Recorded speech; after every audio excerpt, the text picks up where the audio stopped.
warahmatullahi wabarakatuh. Perkenalkan, nama saya Nida Awaliatul Laila, NIM 19171013005 dari kelas 3 Manajemen Dakwah A. Di sini saya akan membuat sebuah video yang berisikan tentang sebuah hadis lengkap dengan penjelasan mana matanya, hadisnya, dan bagaimana isi kandungannya. Video ini dibuat untuk memenuhi tugas mata kuliah hadis yang diampu oleh Bapak Nur Wahid. Pada pertemuan yang ketujuh ini, temanya adalah hadis tentang metode dakwah dan kriteria subjek dakwah. Anna Rasulullah sallallahu alaihi wasallam qala ya Aisyah annallaha rafiqun yuhibbur rifqa wa yu'ti 'ala rifqa ma la yu'ti 'ala al-'unfi wa ma la yu'ti 'ala ma siwah. Rawahu Muslim. Dari Rasulullah sallallahu alaihi wasallam berkata, wahai Aisyah, sesungguhnya Allah Maha Lembut, mencintai kelembutan. Dia memberikan kepada yang lembut apa yang tidak diberikan kepada yang kasar. Rawahu Muslim. Dari hadis yang telah dibacakan di awal, kita dapat melihat bahwa yang dinamakan sanadnya adalah dari kalimat anna Rasulullah sallallahu alaihi wasallam sampai qala ya Aisyah. Sedangkan matanya yaitu isinya annallaha rafiqun yuhibbur rifqa wa yu'ti 'ala rifqa ma la yu'ti 'ala al-unfi wa ma la yu'ti 'ala ma siwah. Adapun isi kandungan dari hadis di atas adalah bahwasannya Rasulullah Shallallahu Alaihi Wasallam memberikan suri tauladan dan contoh kepada kita selaku umatnya untuk berdakwah dengan kelembutan.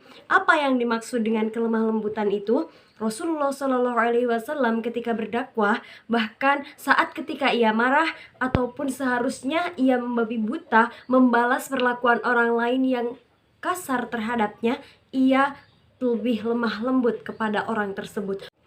Tujuannya apa? Lalu tujuannya adalah agar si orang tersebut tersentuh hatinya oleh akhlak Rasulullah Shallallahu Alaihi Wasallam yang akhirnya akan mengikuti Nabi Shallallahu Alaihi Wasallam untuk memeluk agama kita, untuk mengikuti apa yang disampaikan oleh Nabi Muhammad Shallallahu Alaihi Wasallam.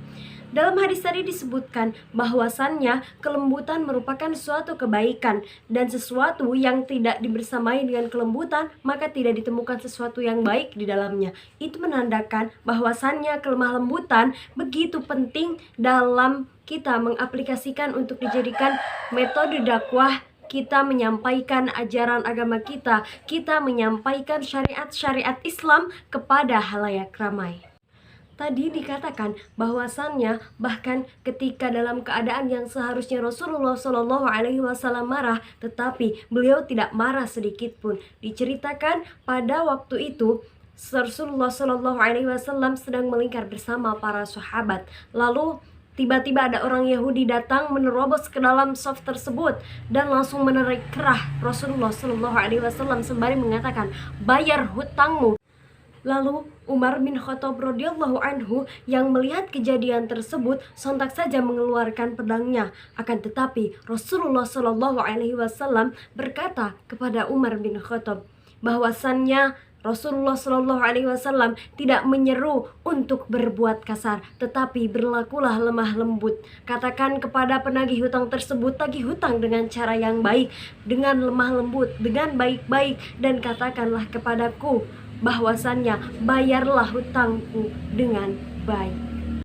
Lalu dari situ sontak saja orang Yahudi tersebut mengaku kagum dengan Rasulullah Shallallahu Alaihi Wasallam dan ingin beriman kepada Allah. Itu karena beliau mengatakan, aku hanya sedang menguji akhlakmu Muhammad. Aku telah membaca tentangmu banyak dari Taurat dan ternyata aku sudah membuktikannya sekarang bahwasanya Rasulullah Shallallahu Alaihi Wasallam tetap berlaku lemah lembut terhadap orang yang kasar padanya, yang seharusnya jika kita sebagai manusia biasa tentunya akan merasa marah dengan perlakuan secara tiba-tiba tersebut.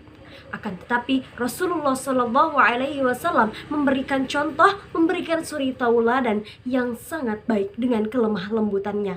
Itulah metode dakwahnya Rasulullah Shallallahu Alaihi Wasallam sehingga dapat diterima. Karena tidak semua orang bisa menerima perlakuan kasar, tidak semua orang bisa memaklumi sikap seseorang. Oleh karena itu, bersikap lemah lembut harus senantiasa ada dalam diri seorang pendakwah. Baiklah, itu tadi hadis yang telah saya bacakan dan telah saya coba uraikan dari mulai sanad, matan, hingga isi kandungannya. Mudah-mudahan apa yang saya sampaikan pada pertemuan ke-7 ini bisa bermanfaat bagi siapapun yang menonton video ini, dan saya dapat memenuhi tugas saya dalam mata kuliah hadis yang diampu oleh Bapak Nur Wahid. Sekian yang dapat saya sampaikan, kurang lebihnya mohon dimaafkan dan mohon koreksinya, karena maklum saja saya masih belajar. Assalamualaikum warahmatullahi wabarakatuh.